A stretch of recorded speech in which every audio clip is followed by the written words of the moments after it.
인생 연금술 3월 22일.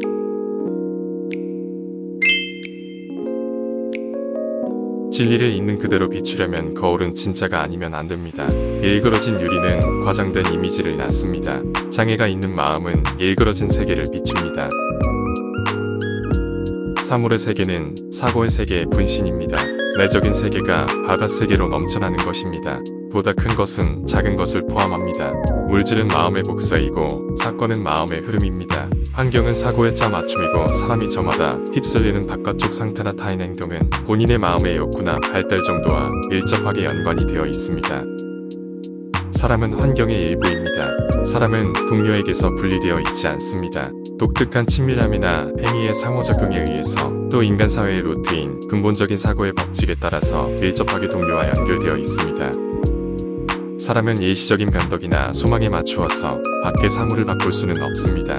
하지만 자신의 변덕이나 소망을 버릴 수는 있습니다. 밖의 사물에 대한 마음의 자세를 바꿈으로써 사물의 다른 측면을 부각시킬 수가 있는 것입니다. 사람은 자신에 대한 타인의 행위를 바꾸게 할 수는 없지만 타인에 대한 자신의 행위를 적절하게 형성할 수가 있습니다. 또는 자기 마음의 지평을 넓힘으로써 보다 광대한 환경으로 빠져나갈 길을 발견할 수가 있습니다. 사물은 사고에 따르는 것입니다. 당신의 사고를 바꿔보십시오. 사물이 새롭게 조정될 것입니다. 진리를 있는 그대로 비추려면 거울은 진짜가 아니면 안 됩니다. 일그러진 유리는 과장된 이미지를 낳습니다. 장애가 있는 마음은 일그러진 세계를 비춥니다. 마음을 억제하고 정리해 가라앉혀 보십시오. 그렇게 하면 지금보다도 아름다운 우주의 이미지나 보다 완벽한 세계 질서의 지각을 가져오게 될 것입니다.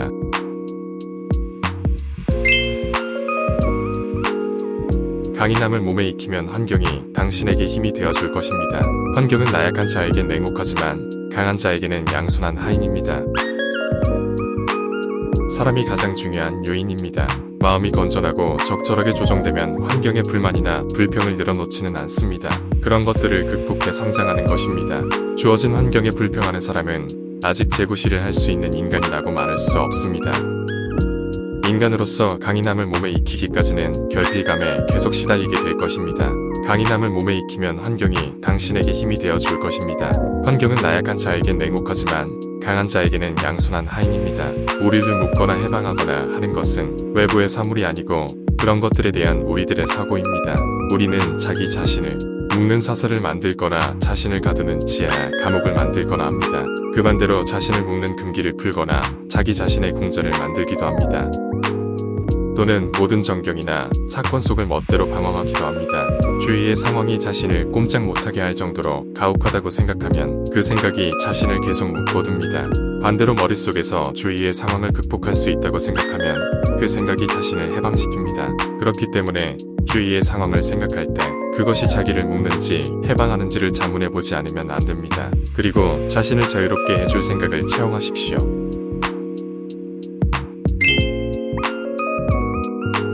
선량한 인간에겐 습관이나 현명한 연출자이고 지배자입니다. 방자한 습관의 지휘자라는 것은 아닙니다. 자제심을 지닌 습관의 사용자이고 복종의 바탕을 둔 지식에 의해서 습관을 잘 다루는 사람이라는 것입니다.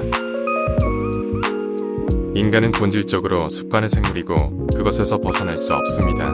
하지만 습관을 바꿀 수는 있습니다. 사람은 자신의 성격의 법칙을 바꿀 수는 없지만 자신의 성격을 법칙에 맞출 수는 있습니다. 중력의 법칙을 바꾸려는 사람은 없고 누구나 자신을 그 법칙에 맞춥니다. 사람은 무시하지 않고 따름으로써 그것을 활용합니다. 사람은 이 법칙이 바뀌기를 기대해 벽에 부딪거나 벼랑에서 뛰어내리거나 하지는 않습니다. 벽을 따라서 걷고 벼랑에서 일정한 거리를 유지합니다. 사람은 중력의 법칙을 벗어날 수 없듯이 습관의 법칙에서 벗어날 수는 없습니다. 다만 그것을 현명하게 혹은 어리석게 이용할 수는 있습니다.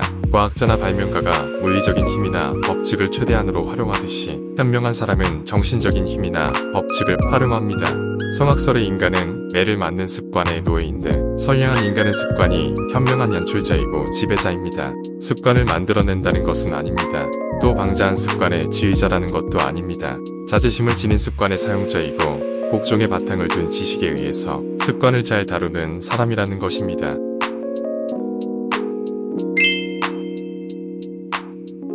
사람은 정의의 길로 접어들었다고 해서 곧바로 완벽한 마음의 평화를 얻을 수 있는 것은 아닙니다. 극히 드문 예를 제외하고 고통을 수반하는 조정기간을 통과하지 않으면 안 됩니다. 신체는 마음의 반영입니다. 외부가 내부에 따르는 것입니다.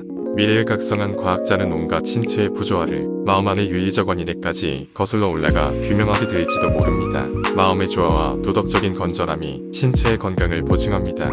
보증한다고 말한 것은 마음의 조화가 병을 고치는 한 악과 마찬가지로 마법처럼 신체의 건강을 낳는 것이 아니기 때문입니다. 하지만 마음의 조화가 취해져 평안함이 확산되고 도덕성이 발달이 현저해지면 건강한 신체라는 확실한 기반이 다져져 힘이 축적되어서 보다 좋은 방향으로 이끌리게 됩니다. 설사 완벽한 건강을 얻지 못해도 건강해진 마음의 기반을 위협하는 신체의 혼란이 힘을 잃게 되고 말 것입니다.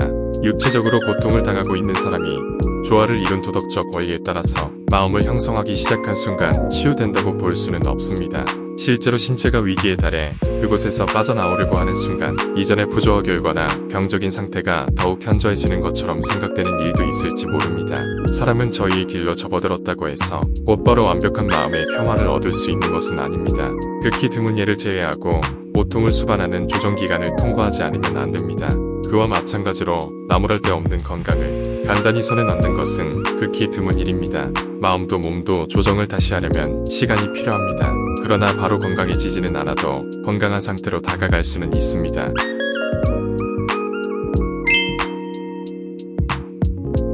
신앙은 순례자를 돕고 완벽한 지식은 마지막에 도달하는 안식의 도시입니다. 완벽한 승리의 인생은 완벽한 지식의 인생입니다. 단 여기서 말하는 지식이란 학교에서 배우거나 책을 읽음으로써 획득하는 것이 아닌 자신의 체험을 통하여 얻는 인생에 대한 진짜 지식을 가리킵니다. 참된 신앙, 즉 선한 법칙에 대한 신뢰를 얻는 것이 인생의 완전한 승리로 향하는 여행의 첫걸음입니다. 그리고 완벽한 지식의 획득은 그 여행의 종착점이 됩니다. 신앙은 전제를 가능하게 하고 완벽한 지식은 결승점을 의미합니다. 신앙은 고난와 싸우고 완벽한 지식은 모든 고뇌를 초월합니다. 신앙은 참고 견디며 완벽한 지식은 사랑합니다. 신앙은 어둠 속에서 믿고 완벽한 지식은 빛 속에서 알고 있습니다. 신앙은 노력을 격려하고 완벽한 지식은 노력에 빛나는 왕관을 씌웁니다. 신앙은 달성 과정에서 존재하고 완벽한 지식은 이룬 뒤에 존재합니다. 신앙은 순례자를 돕고 완벽한 지식은 마지막에 도달하는 안식의 도시입니다. 신앙 없이는 완벽한 지식도 얻을 수 없습니다. 그리고 완벽한 지식이 얻어졌을 때 신앙의 노력도 마침내 끝을 맺게 됩니다.